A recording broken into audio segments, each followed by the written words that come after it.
Comencemos hoy em, dando continuidad a lo que traíamos y vamos a hacer, digamos, una reflexión sobre la armonía que perdimos.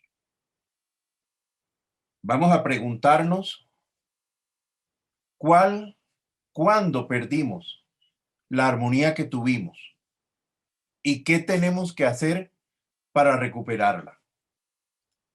Yo dije en la clase anterior que estábamos en un momento gris.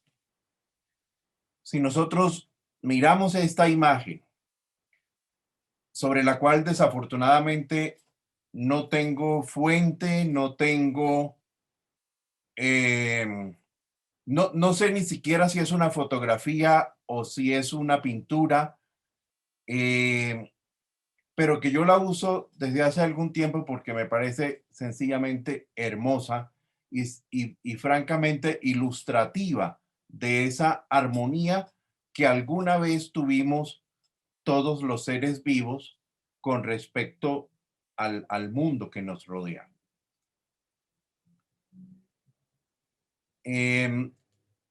Yo dije que nosotros estábamos pasando de un cuadro gris a un cuadro más gris.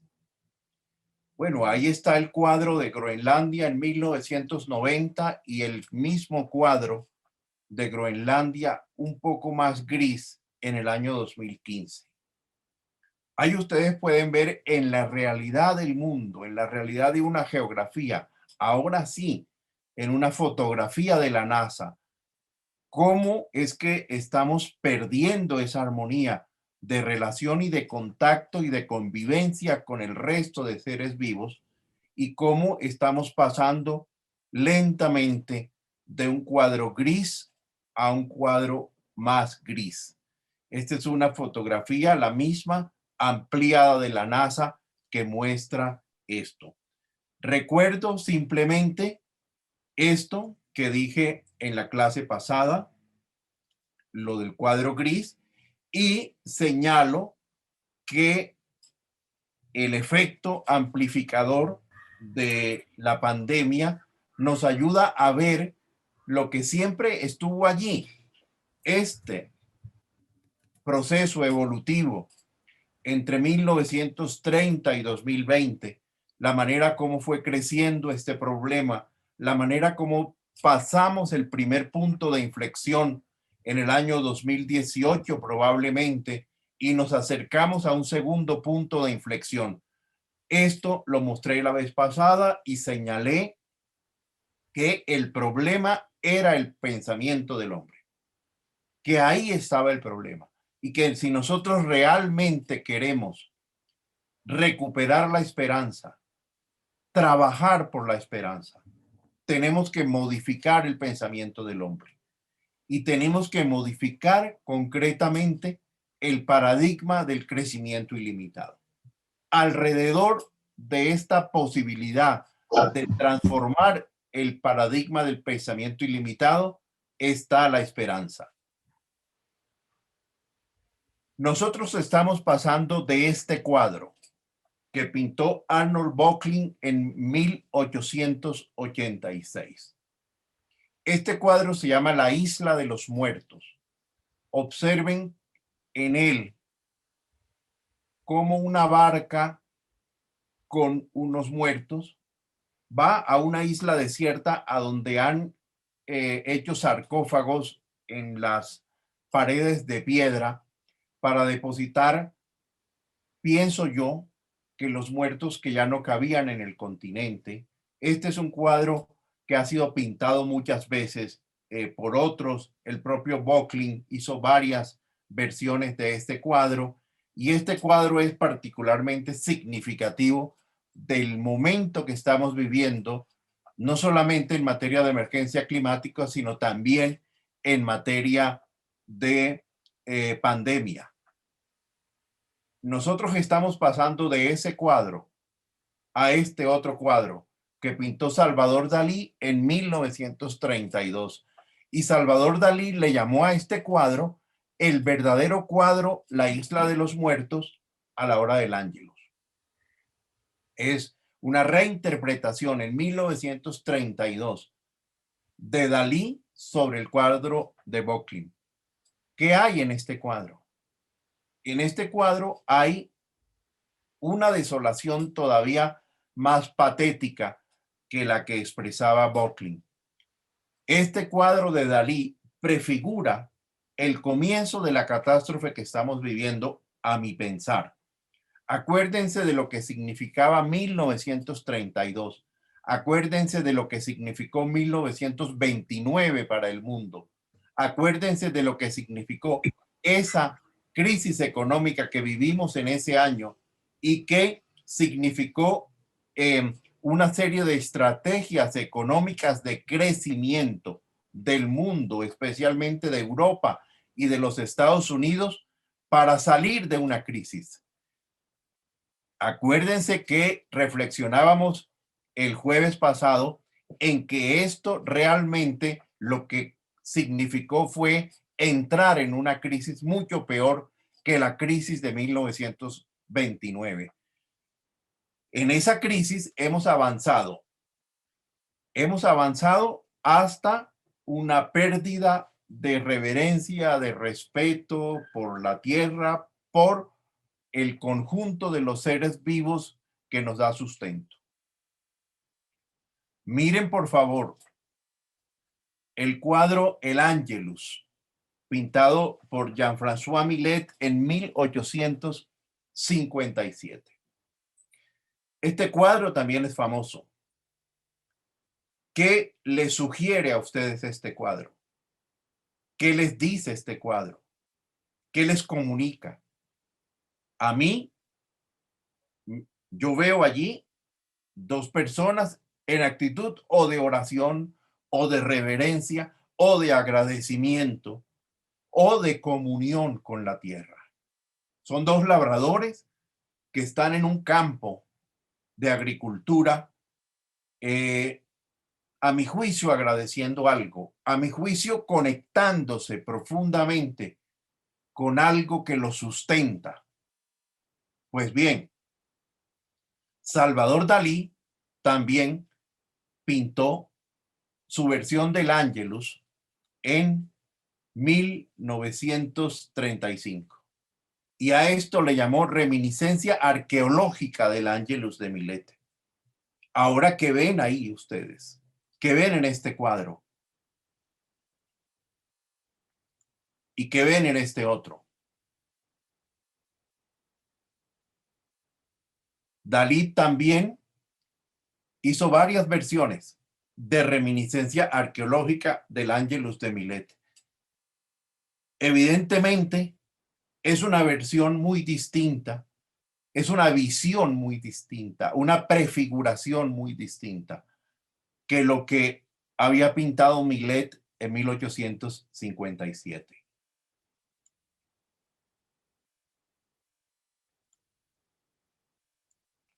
Lo que escuchamos al principio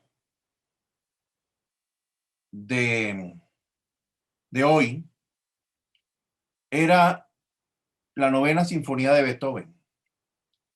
Pues la novena sinfonía de Beethoven realmente es... Lo que pasa es que tengo que ir rápidamente a omitir este anuncio para ponerles un pedacito más de la novena. Yo creo que vale la pena siempre escuchar esta música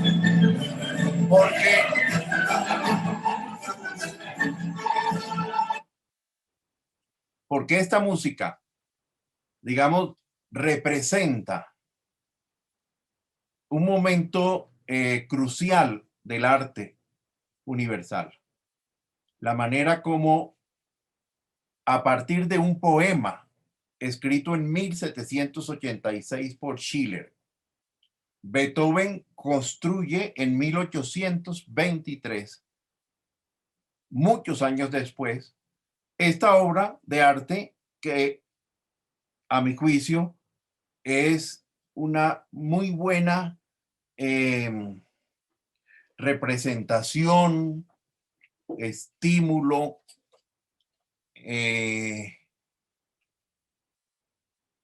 invocación para recuperar la esperanza. De hecho, ha sido adoptada como himno por la Unión Europea. Les recomiendo que cuando piensen en esto, piensen en la novena sinfonía de Beethoven y escuchen un pedacito. ¿Qué es lo que nosotros hemos perdido? ¿En qué consiste, desde esta perspectiva, el problema que aquí estamos examinando? Nosotros hemos perdido la capacidad de relacionarnos de manera armoniosa con la vida. Nosotros no somos la especie superior de la vida. Somos una de múltiples especies que hay en la vida. Y precisamente por ser la especie inteligente, por ser la especie que tiene la posibilidad de crear arte, de crear ciencia, de crear cultura, deberíamos haber sido la especie protectora de las demás formas de vida que no tienen la posibilidad de crear arte, de crear ciencia o de crear cultura. Y lo que hemos hecho es destruir la vida. Otro día podemos revisar los números de las especies que ya no existen más y los números de las especies de mamíferos, de anfibios, de peces, de organismos de múltiples especies que hoy están en peligro de extinción. Lo que ha sucedido aquí es que nosotros perdimos nuestra capacidad, puede decirse humana, para relacionarnos, para interactuar de manera armoniosa con la vida. En virtud de los procesos de interacción con esa vida, nosotros dependemos de ella.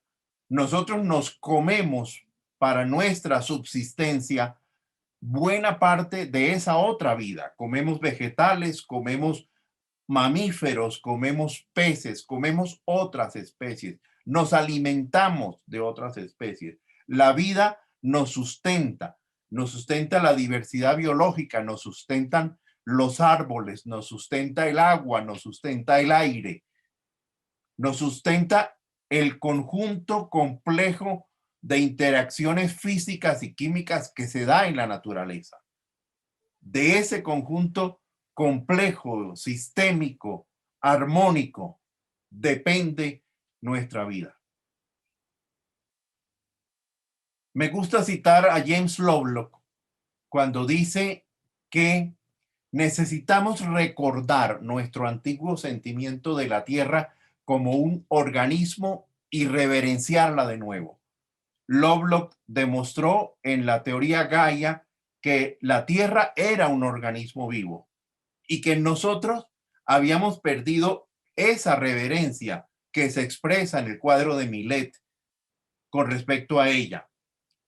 Y pide, como invocación de la esperanza, que nosotros necesitamos recordar ese antiguo sentimiento de la tierra como organismo vivo. Es decir, Lovelock cree que hubo un momento de la historia humana en que tuvimos ese sentimiento que evidentemente si lo pintó Millet fue porque lo tuvimos en 1857, un poco antes, etc. Ernesto Sábato, y ahora vamos a hablar de los autores que acompañan esta cátedra. Ernesto Sábato es uno de ellos. Dijo, para recuperar la armonía que perdimos, bastaría con que recuperáramos aquello que de humanos hemos perdido. Dicho de otra manera, la vertiginosa carrera del crecimiento, el vertiginoso avance de la globalización, la poderosa máquina del progreso así entendido, redundó, causó una pérdida de buena parte de nuestro ser de humanos. Eso lo tendríamos que volver a recuperar. Cuando nosotros hablamos de seres humanos, vale la pena recordar muy brevemente desde cuándo somos humanidad y cultura. Hagamos una breve historia en 3 capítulos de lo que somos como humanidad y como cultura. Hace 13.500 millones de años sucedió esto. Sucedió una gran explosión de materia y de energía que constituyó los conceptos de tiempo y de espacio que dieron nacimiento a la física. Es decir, hubo el mundo, hubo el universo, hubo esta conjunción de materia, energía, tiempo y espacio. Esto sucedió hace 13.500 millones de años. 300.000 años después, algunas formas de esa química primigenia generaron moléculas y estas moléculas fueron poco a poco generando la química que después se convirtió en el patrón de la vida y el patrón de lo que fuimos después como humanidad. Hace 3.800 millones de años, otra vez, algunas moléculas se combinaron para producir estructuras orgánicas mucho más complejas que las estructuras orgánicas de la química. Y estas estructuras orgánicas complejas conformaron el nacimiento de la biología, o sea, la vida. Ahí están las moléculas de la vida, las moléculas mucho más complejas que conforman lo que nosotros somos.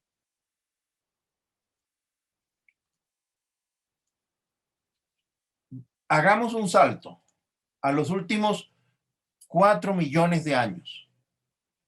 Hagamos ese salto para encontrar el nacimiento del hombre.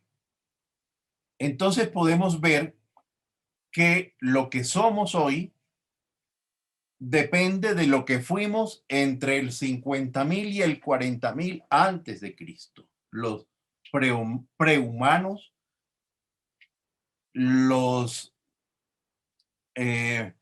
mamíferos de la especie de los olvido el nombre de cómo se llamaban los anteriores del Homo sapiens. Fuimos poco a poco evolucionando de una especie de primates, de una especie particular de primates, hasta ser lo que hoy somos.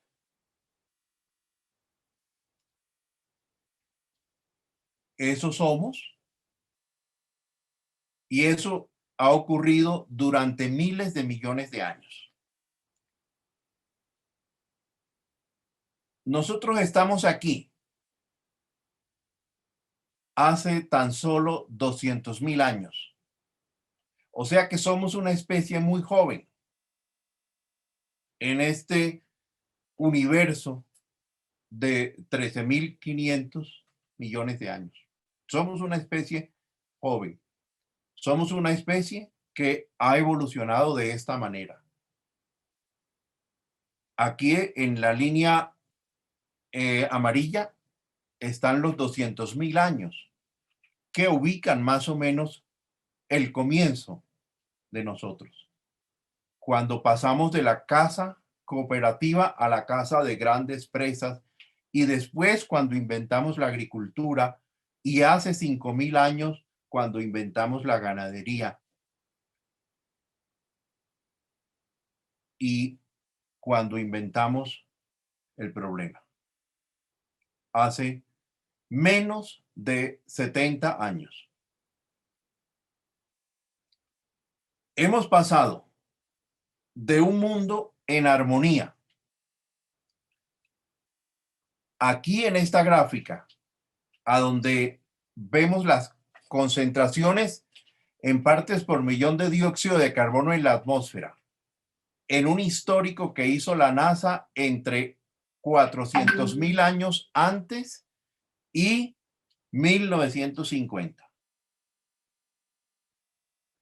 Entonces observen ustedes que debajo de esta línea se refleja un estado de armonía. Aquí no había humanos. Aquí había la producción de dióxido de carbono en este periodo se debe a la naturaleza, a la naturaleza no humana. Aquí comenzó a haber humanos y mantuvieron la armonía que había cuando no había humanos. Más o menos todo este periodo se mantuvo por debajo de las 300 partes por millón de dióxido de carbono en la atmósfera, lo cual demuestra que esto pudo ser posible, que esta convivencia entre estos cuatro cuadrantes con respecto a estos cuatro primeros que hay atrás, esta relación de armonía en materia del indicador dióxido de carbono era posible.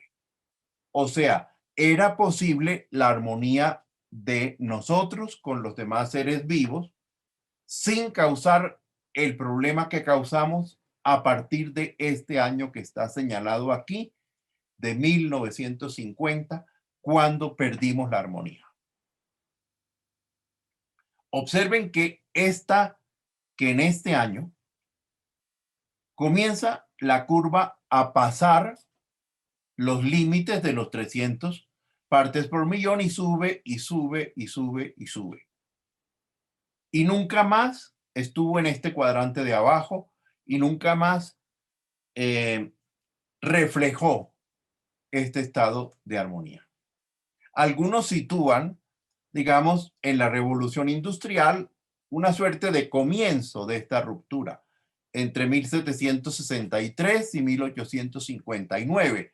Bueno, pudo suceder que a partir de la industrialización generáramos después conductas de crecimiento y conductas de consumo que repercutieron en el problema que ahora señalará Donella Meadows como una caracterización de este paradigma del crecimiento. Ella explica qué significa para ella esto que hemos venido hablando aquí en materia de crecimiento. Donella Meadows dice esto más o menos a finales del siglo XX, más o menos en 1990.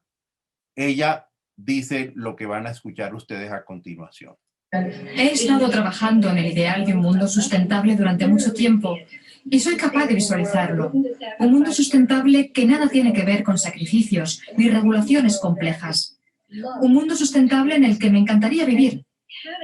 Y el hecho de tener ese ideal vivo en mi interior hace que no me conforme con otras cosas que me puedan ofrecer, como con el ideal de un crecimiento económico perpetuo, que es el modelo que se nos ofrece desde prácticamente la totalidad del ámbito económico. Yo no deseo el crecimiento. El crecimiento no tiene nada que ver con lo que quiero. El crecimiento es un concepto terriblemente abstracto y, si se piensa bien, un modelo de futuro absurdo. Y creo que el único motivo de que se venda tan bien en todos los círculos políticos es que no existe un planteamiento alternativo. Hoy existen planteamientos alternativos. Hoy existen algunos planteamientos que hablan del decrecimiento. Algunos planteamientos que hablan de una economía más humana. Algunos planteamientos que hablan de un desarrollo más armónico con las otras formas de vida. Hoy sí existen esas alternativas al crecimiento. Las Manuel, analizaremos yo más creo que adelante. Alejandro tiene una pregunta. Alejandro, adelante. Manuel, ¿cómo estás?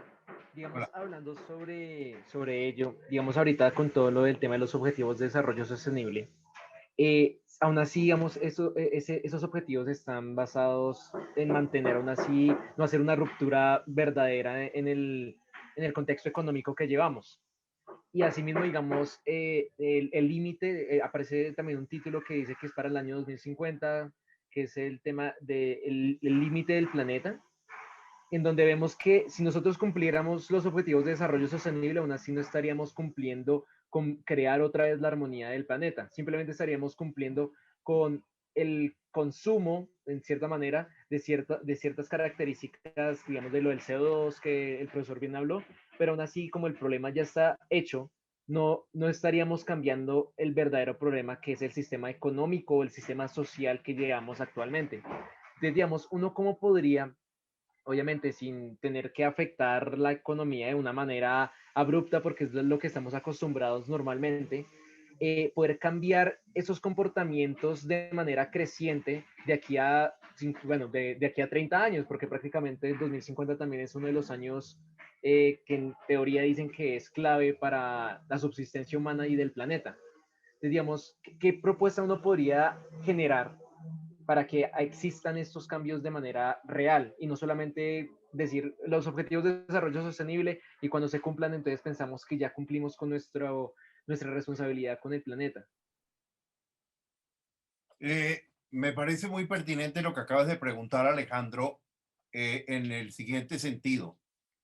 Evidentemente, la Agenda 2030 de Objetivos de Desarrollo Sostenible tiene como punto final 2030 y si nosotros la cumplimos, lo cual tampoco es fácil, en el evento de que la cumplamos y en el evento de que cumplamos el Acuerdo de París, que también tiene fecha límite 2030 para las nuevas metas de reducción de emisiones de países que hicieron en diciembre del año pasado, eso no significará lo que se espera para solucionar un problema de tal profundidad que es un cambio profundo de la economía y de nuestra manera de vivir, de nuestra manera de relacionarnos.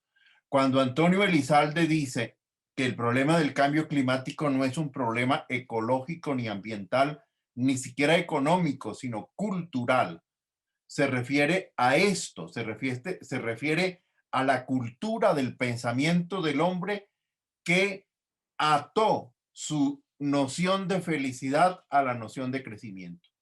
Lo ató de una manera indisoluble. Este tipo de crecimiento es el problema. Este tipo de pensamiento que denuncia Donella Meadows en el video que ustedes acaban de ver, esto es el problema.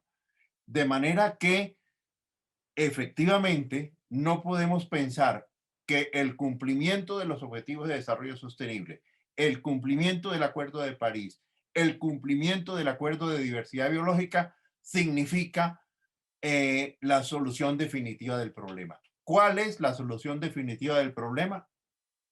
Para eso es esta clase. Vamos poco a poco acercándonos a, no a la solución definitiva del problema porque eso no lo tiene nadie, sí, pero sí al intento de construcción colectiva con ustedes y con tantos otros de, no se te olvide, Amelie, decirme un poquito más adelante que muestre y que los invite a la cátedra Pensar América Latina. Ahorita, más adelante los invito. Eh, las diferentes personas, grupos, universidades que hoy en el mundo están aproximándose a esto. Son muchas, son muchas. Yo siento que entre todos debemos construir un pensamiento colectivo de enfrentar la crisis. Bueno, esto que viene ahora responde también de alguna manera la inquietud que tiene Alejandro Fonseca y que estoy viendo en sus ojos detrás de sus gafas. ¿Quiénes han escrito sobre esto? ¿Quiénes acompañan este tipo de construcción de pensamiento? ¿Quiénes han escrito sobre armonía que perdimos? En primer lugar, estos dos señores Paul Crutzen y Jan Zalasiewicz escribieron sobre el antropoceno. Estos fueron los señores que nos revelaron que estábamos en una nueva era geológica, que estábamos en el antropoceno, que esto ya había cambiado física y químicamente, que es lo que se conoce como el antropoceno. Cambiaron las condiciones físicas y químicas del planeta. Rompimos una armonía que alguna vez tuvimos y hoy vivimos en la desarmonía. La pandemia, vivir encerrados, vivir asustados, vivir con el peligro de contagiarnos y de morirnos, es la desarmonía. El mundo antes no era así. El mundo antes era armónico y feliz. Esto que revelan estos señores es la desarmonía en el mundo concreto de la física y de la química de la Tierra. Una periodista a la que ustedes pueden leer con mayor con un lenguaje más sencillo que el de los científicos, es Elizabeth Kolbert. Elizabeth Kolbert escribió estos dos libros. Escribió primero en 2006 La catástrofe que viene. Y cuando la catástrofe vino, escribió en 2016, creo, o 17, La sexta extinción. La sexta extinción es un abordaje periodístico a el antropoceno. O sea que puede considerarse que Elizabeth Kolbert es la autora periodística del antropoceno. Lean, por favor, La sexta extinción para que podamos sintonizarnos en lo que viene después en esta clase, que es qué haremos nosotros como seres humanos para restituir la armonía que perdimos y para vivir en el antropoceno. A nosotros nos tocará vivir, en mi caso y en el de ustedes, todos los años que nos quedan en el antropoceno. No hay ninguna posibilidad de que no vivamos en el antropoceno. Augusto Ángel Maya se adelantó a todo esto.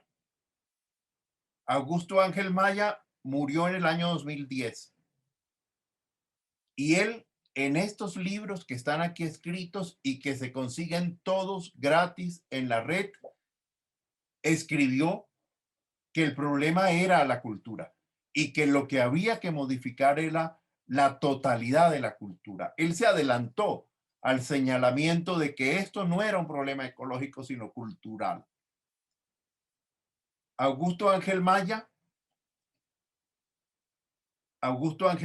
dejó su obra en la Universidad Nacional Sede Manizales, en poder de Patricia Noguera de Echeverry, que es una profesora que nos acompaña algunas veces en estas clases, que nos acompaña especialmente en la cátedra Julio Carrizosa de la Universidad Nacional de Colombia, que es una cátedra abierta que comienza en los primeros días de marzo y a la cual ustedes están invitados.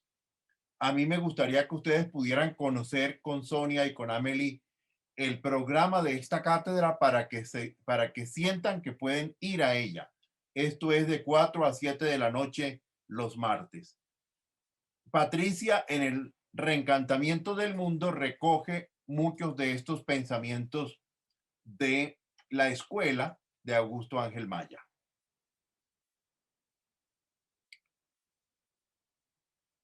Después de Patricia, Jeremy Rifkin es un autor contemporáneo que está escribiendo sobre esto y este es uno de los libros más esenciales de Rifkin. Thomas Friedman escribe Caliente, plana y abarrotada, pero un novelista también nos está hablando de la armonía que perdimos en un libro pequeño que yo les recomiendo que lean. Este no se les recomiendo porque es muy gordo, pero este que es más pequeño sí. Se llama La resistencia de Sábato. Por favor, léanlo. Y estos señores que ya se los presenté la vez pasada, Meadows, Beren y Randers, que escribieron el documento Los límites del crecimiento. Ahí falta Donella Meadows, que escribió con ellos 30 años después, los límites del crecimiento.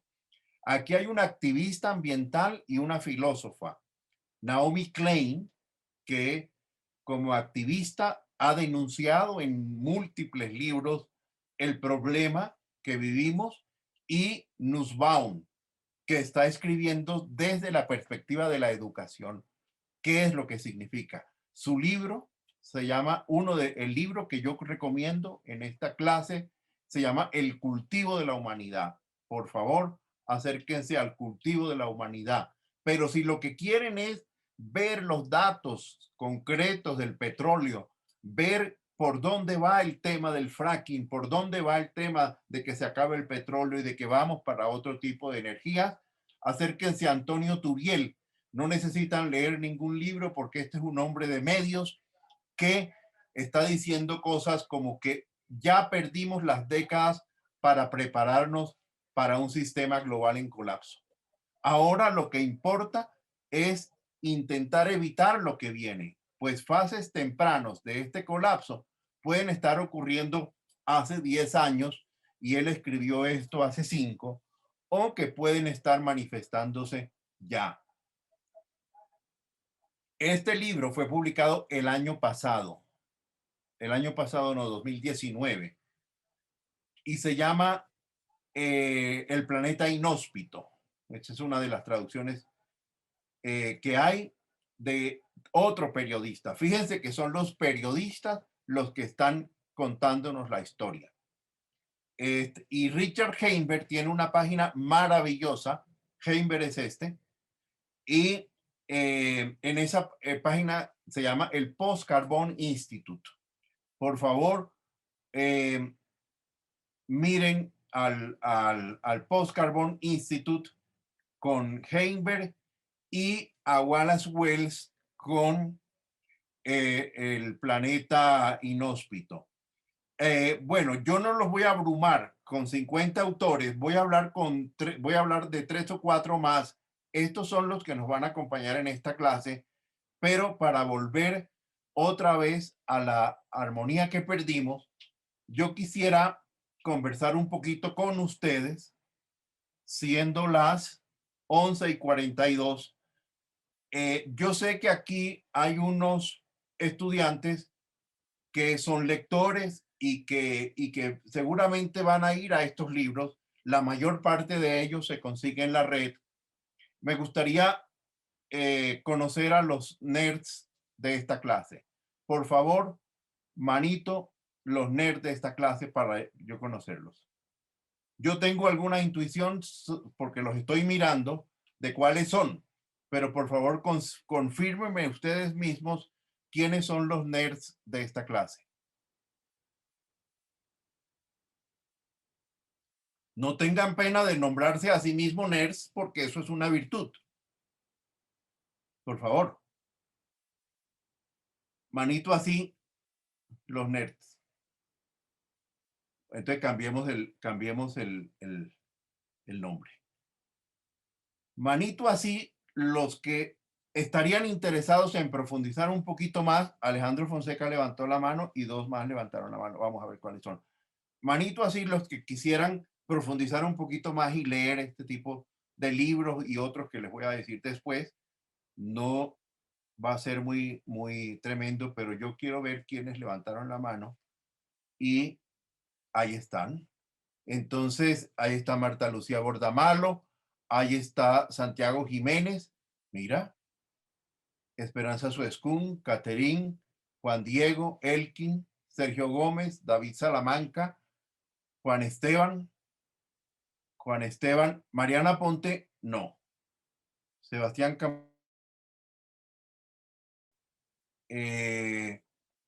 Joan Manuel.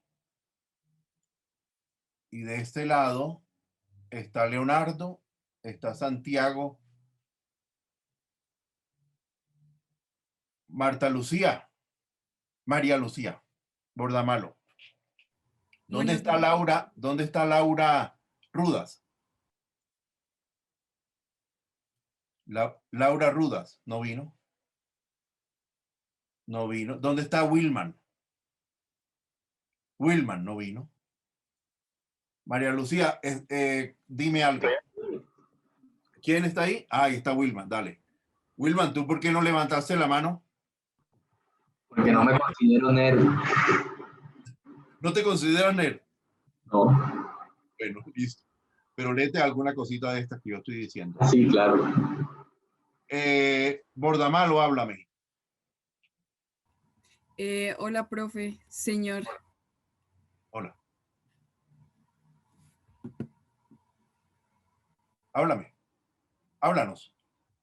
No, pues, profe, yo levanté la mano pues porque hasta el momento no he leído mucha literatura acerca del tema, pero sí me interesa mucho profundizar y pues que nos guíes mostrándonos estos autores me parece como muy enriquecedor.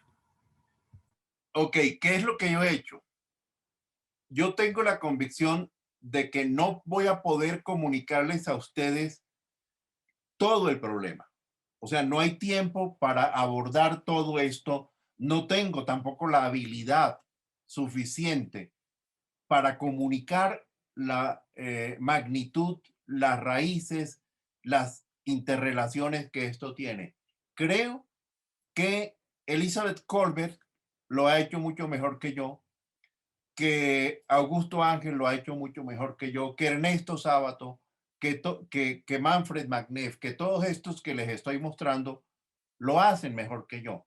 Sé que ustedes no van a tener tiempo de leer todos esos libros, que James Lovelock, por ejemplo, pero yo estoy tratando de hacer un esfuerzo y de mostrarles los esenciales, los que yo creo que constituyen, digamos, el núcleo básico de lo que ustedes deberían leer. Por ejemplo, si ustedes se compran el libro de Wallace Wells, por ejemplo, si ustedes solamente que se compren este libro de Wallace Wells,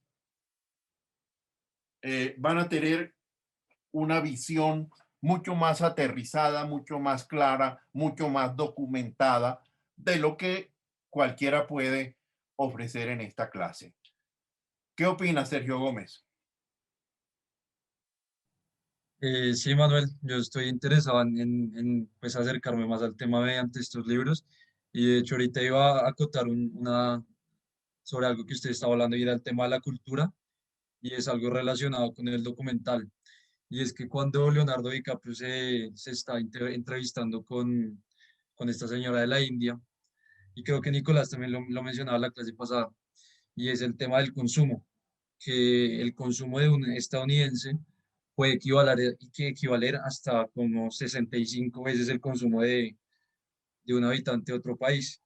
Entonces yo pienso que la cultura, por ejemplo, estadounidense, es algo que podría pues, revisarse y, ¿por qué no? O sea, yo no concibo que una persona consuma 65 veces más que otra persona normal. Entonces pienso que partir desde ese punto, más que el tema de los estados, el tema colectivo, pensar individualmente qué puede cambiar cada persona, pues desde su cultura individual para cambiar la problemática. Me parece muy pertinente, Sergio, eso que dices y qué bien que hayas visto, aunque antes de que sea tarde. Eh, Fíjate que en el tema del consumo nos va a faltar tiempo para revisar a fondo el tema de huella ecológica y de huella de carbono, que son dos temas relacionados con estilos de vida. Y estilos de vida, ¿con qué está relacionado? Con crecimiento. Y crecimiento, ¿con qué está relacionado? Con desarrollo. Y desarrollo, ¿con qué? Con idea de progreso, con paradigma de progreso. Cuando nosotros revisamos el total de las emisiones de carbono que están produciendo los países, encontramos que Estados Unidos, Estados Unidos produce 14% del total de las emisiones de carbono y China 28%. O sea, China dobla a los Estados Unidos en el total de emisiones de carbono. Pero cuando nosotros analizamos el per cápita, lo que tú acabas de señalar, el nivel de consumo de cada estadounidense, encontramos que ellos doblan a China en el per cápita. El per cápita de China es algo así como 8 y el per cápita de los Estados Unidos es algo así como 16, como 15.6, algo así. Entonces, ¿cuál es el problema? El problema es el per cápita, porque el per cápita es el que redunda en cultura. El per cápita es el que, bueno, si nosotros miramos el campeón mundial de la reducción de emisiones, es Dinamarca. Dinamarca está apostando por reducir el 70% de sus emisiones. Pero resulta que Dinamarca también es el campeón mundial del per cápita. Ellos son muy poquitos, son 4 millones y pico, y son una de las sociedades de más alto estilo de vida y por lo tanto de más alto per cápita. Después vamos a analizar con calma estos datos. No sé si David Salamanca o Juan Esteban Rodríguez querían preguntar o decir algo. No, pues yo tenía la mano levantada porque también No, señor, qué interés pena, en- también me quedé levantada. yo sí siento interés en leer como de pronto algunos textos sobre el cambio climático, ya que es algo que a mí la verdad me preocupa bastante y es algo en lo que pues no he leído tantos textos, pero sí hay mucho contenido en internet que habla sobre cómo formas de reducir el cambio o de cómo cambiar nuestra forma de vida. Claro, David. Hoy se lee no solamente en libros, sino que se lee también en videos, se lee en podcast. Por eso, este tema del Post Carbon Institute, este que tienen ustedes aquí, Heimberg, él es un experto en podcast y si tú te acercas a los podcasts de Heimberg, pues es una forma de lectura mucho más rápida, ágil y agradable. Hay un libro, hay un documental maravilloso que está en Netflix que me acaba de recomendar un colega que se llama Kids the Earth. Yo no lo he visto, pero es un documental sobre la tierra y sobre la agricultura y sobre los cambios de uso de la tierra, según me dice mi amigo maravilloso. Este es un libro, digamos, esencial. ¿Ah? Profe, digamos, bueno, exacto, digamos, también yo tengo una opinión, digamos, está el tema de la cultura, obviamente viene por las personas, cómo se desenvuelven en su día a día, y en algo que es muy importante, digamos, yo estudio administración de negocios y, digamos, cómo se desenvuelven las empresas para poder crear esas culturas, debido a que las empresas son también uno de los campos bastante, como, muy importantes en donde se desarrollan las personas y donde adquieren la mayoría de su cultura en temas también de consumo. Entonces, por ejemplo, hay un libro, me acuerdo el nombre, es una compañía sostenible que trata también de cómo también, digamos, también a partir de las empresas se puede generar la cultura hacia los clientes, por ejemplo, de un consumo más sostenible, un consumo que no sea abrupto del consumo masivo, de que yo desecho todo lo que consumo, sino que cómo podemos reutilizar cosas, cómo se puede, y también va desde un concepto de cómo cambiar un poco el sistema en también la parte productiva, ¿sí? De pronto también yo les podría compartir digamos, al profesor le podría compartir el libro, si de pronto le parece interesante. No, compártelo aquí a todo el mundo y háblanos de eso en cualquier momento. Y a mí me parece que el papel de las empresas es fundamental. También vamos a hablar algo de eso en relación con la acción climática cuando hable Sonia y cuando hable Glenn Jensen. Este señor nos habló sobre el riesgo y sobre la generación global, sobre la manera en que esto de las redes puede influir en los grandes cambios. Es decir, él es Ulrich Beck. Y este es clave. Ojalá pudieran leer La dignidad de la tierra o El cuidado necesario. Este es Leonardo Boff, un brasilero excepcional. Norman Myers también fue uno de los pioneros, un hombre que desde su especialidad de alimentos dictó una conferencia en el Foro Económico Mundial de Davos con un banano en la mano para llamar la atención sobre las migraciones climáticas que estamos viviendo. Lester Brown acompaña también siempre estas clases. Este se llama Plan B, cómo movilizarnos para salvar la civilización. Este es uno de los libros de Lester Brown. Yo tuve la oportunidad de hacer el prólogo a una versión española de su último libro. El arte.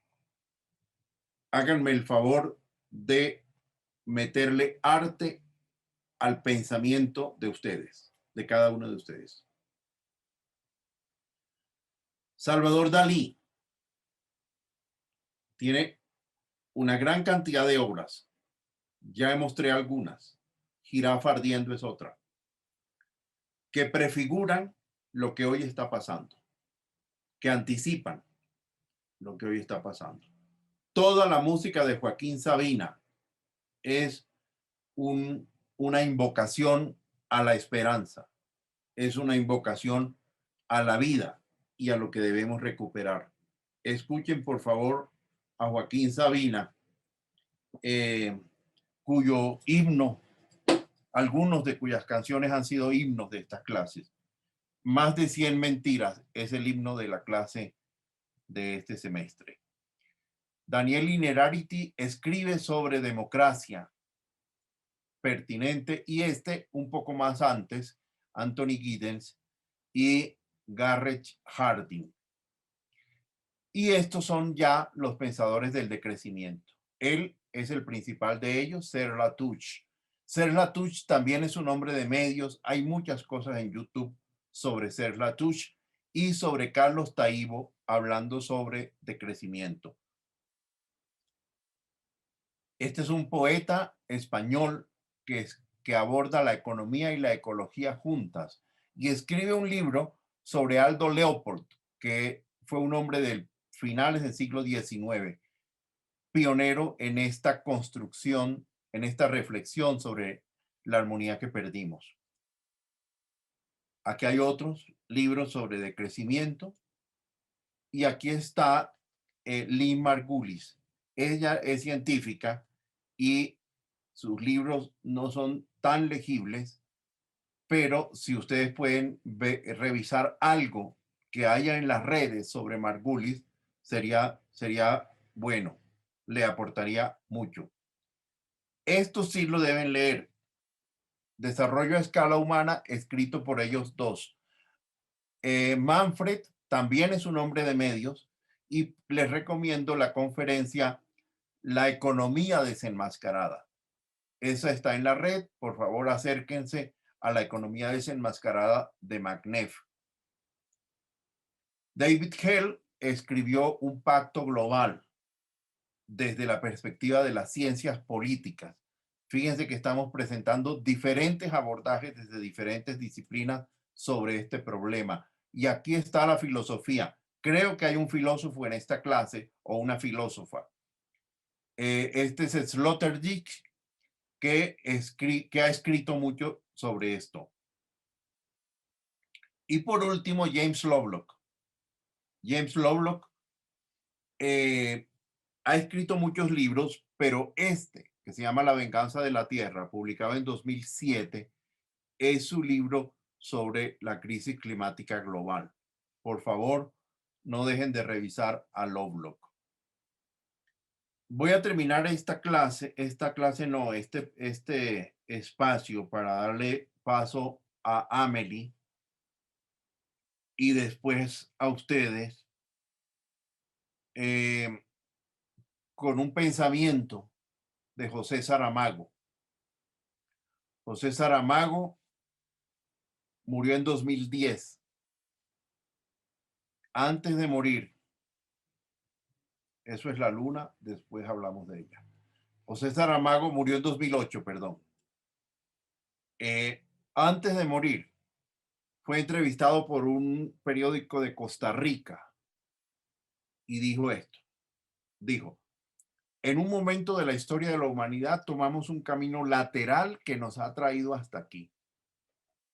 Bueno, ya ustedes saben cuál es el camino lateral que tomamos. Y lo tomamos en un momento de la humanidad. Cuando ustedes no estaban todavía aquí, pero probablemente sí sus padres o abuelos. En ese momento tan cercano a nuestros días, tomamos un camino lateral. Ese camino lateral no lo habíamos tomado esos miles de años atrás que hoy hemos recorrido en esta clase. Y Saramago dice, nos equivocamos. Se pregunta, ¿estamos obligados a vivir como estamos viviendo? ¿Había otra vía, pero la abandonamos? ¿Por qué la abandonamos? Les propongo esas 3 preguntas de Saramago para esta clase, para que nos contestemos conjuntamente esas 3 preguntas. ¿Estamos obligados a vivir como estamos viviendo? ¿Había otra vía, pero la abandonamos? ¿Por qué la abandonamos? Y agregaría una 4ª pregunta, que es, si es cierto que no estamos obligados a vivir como estamos viviendo, si llegamos bien pronto a esa conclusión, y si sabemos que sí había otra vía, pero la abandonamos, y encontramos la respuesta al por qué la abandonamos, la 4ª pregunta sería, ¿cómo hacemos para recuperarla? Y esa 4ª pregunta nos lanzaría a un escenario de esperanza basada en la construcción colectiva de una nueva manera de vivir, que es en últimas lo que habría que construir, una nueva manera de vivir que restituya nuestra armonía con el resto de formas vivas. Saramago se fue de aquí sin contestarse esas preguntas. Se fue en medio de una profunda tristeza después de haber escrito su literatura y de haber recibido el Premio Nobel de Literatura. Ya en el final de su vida se preguntó esto y dijo, estas preguntas no tienen respuestas. Pero lo que no puedo aceptar es que la vida humana tiene que ser lo que de hecho es. Estamos atrapados. Lo digo hoy por primera vez en mi vida. Y estoy muy consciente de lo que estoy diciendo. Estamos atrapados. No tenemos salida.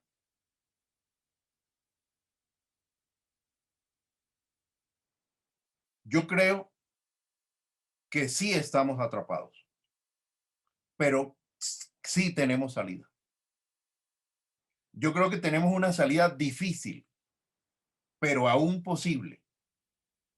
Si yo estuviera dictando esta clase en el año 2042, que es el año al cual ustedes se están transportando mentalmente, y la situación fuera como la de hoy, proyectada a 2042, probablemente tendríamos que admitir que perdimos esta batalla y que no tenemos salida. Pero como estamos en 2021 y todavía se pueden revertir algunas condiciones adversas en la cultura, creo que todavía tenemos salida. Para eso es que estamos aquí, para tratar de encontrar esa salida.